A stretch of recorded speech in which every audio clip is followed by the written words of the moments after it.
my gosh, what is it doing? How do I tell it to stop doing that?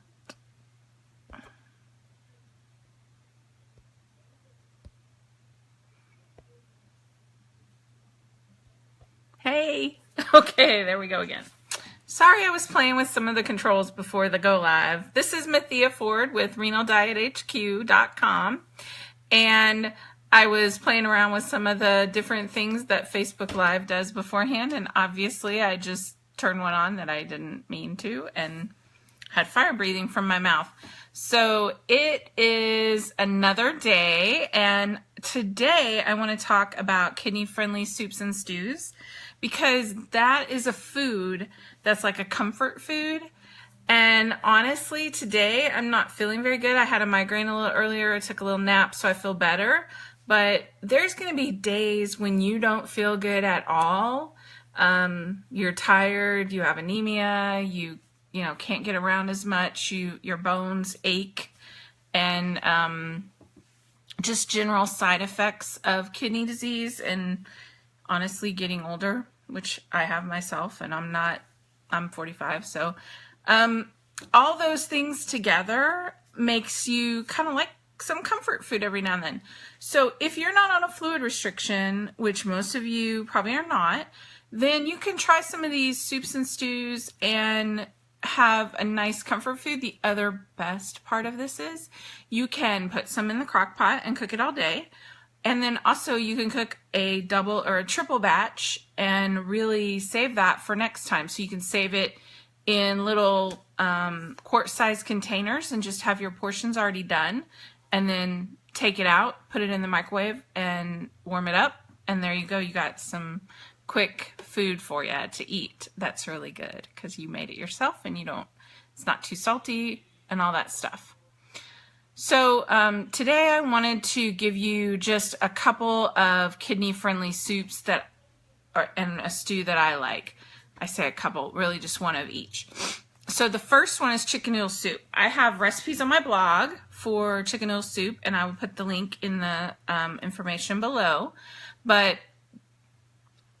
the way you just do that is you cook some chicken breast. For you, it's going to depend on if you think about how many portions you're making and how much you're going to get out of it. So if you're making 4 portions, for example, and each one is a cup, you're making 4 cups, then you're going to want to make sure that you're only using about a pound of meat, so that you're each going to get 16 ounces is a pound of meat. Cut that into 4, so that's 4 ounces each. And by the time it's cooked, it's 3. So that's going to give you quite a bit of meat in your portion size. So you may even make that a 6 portion, so you're not overdoing it on the protein. But basically, you cook your chicken, you chop it up, and then you put a little bit of unsalted butter in the pan. You do some celery, you do some carrots, you do some onions. Those are all really yummy vegetables. And you can even put a little bit of flour in the pan after you're done cooking up the onions and carrots and celery to thicken it up a little bit. The flour with the butter makes what's called a roux, and it's a little bit thick, and then you add some low sodium chicken broth that you may make yourself, or some of the unsalted chicken stock or broth from the store. And then you can add egg noodles, which are not going to add a lot of protein, but are going to be good, healthy, kind of adding a little bit of bulk to the meal. And you simmer it for 5 or 10 minutes because everything's already cooked pretty much. So you're simmering it just to soften up those vegetables, and maybe 30 minutes. And then you've got some soup. And like I said, the best thing you can do is double or triple that recipe and then put it into portion-sized containers, freeze it, and you got food for the rest of the week or the month or next time you need it. So let's talk about some beef stew. So first of all, with the chicken noodle soup, you can do that with just veggies. So you don't have to add any sort of chicken to it if you're vegetarian. And so the beef stew, the thing you can do is you have about, same deal with the meat, think about how many portions it's going to be, you want to try to end up with about 3 ounces of meat per portion, which is actually quite a bit of meat in a stew. So you may even go a little lower than that. So if you were wanting to make like 6 portions, you use a pound of meat, that gives you a little bit, about 3 ounces each. You're going to do some celery, you're going to do some carrots, a potato. If you're concerned about potassium with the potatoes, you're going to soak it and remove the potassium, leach some of the potassium out. But if you're not too concerned about potassium, just add the potato. An onion chopped. So you've got celery, carrots, and onions common between these 2 recipes, so you can make those up. And then some garlic and mushrooms. You've got a little bit of beef broth that can come on into the play, and then some flour to dredge the, so you're going to chop the meat up and dredge it in the flour in little pieces, so it kind of gives it some meatiness, thickness to it.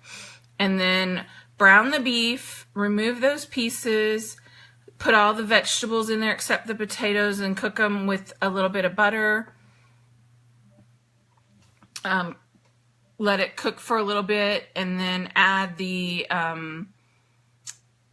broth and cooked beef and boil it, and then let it simmer for 30 to 40 minutes, and add a little bit of spices if you like them. I personally like a little cumin.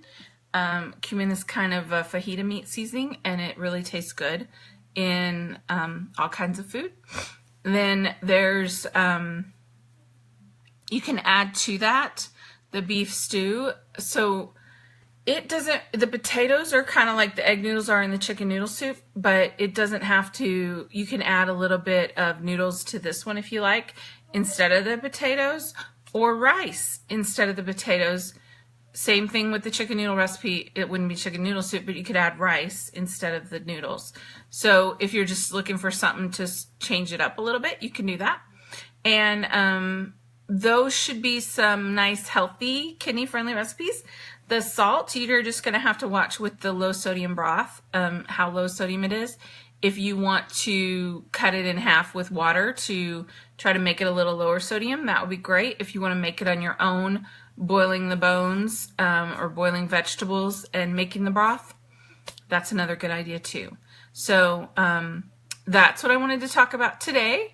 I hope you have a great day, and I hope you're looking forward to your next week. It's Sunday, so hopefully this is kind of a little bit of a nice day for you to just relax and think about making some yummy stews or soups that you can then have for the rest of the week and warm up. And or if you're caring for someone who has kidney disease and you'd like to, like for example, my father lives with me and he likes eating chili. So I sometimes make up a big pot of chili and he just eats that throughout the week, because we all know chili tastes better the next time you cook it. So he'll just take a scoop of that, and then obviously after a week in the refrigerator, you know, it's not necessarily the best thing to do to leave it that long. So I might take some and put it in packages and freeze it if there's still some left.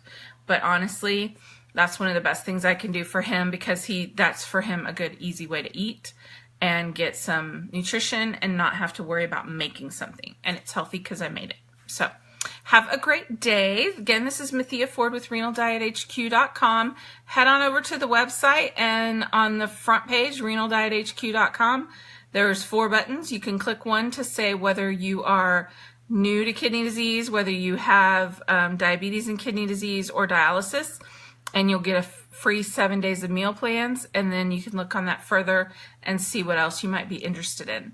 Have a great day. Bye-bye.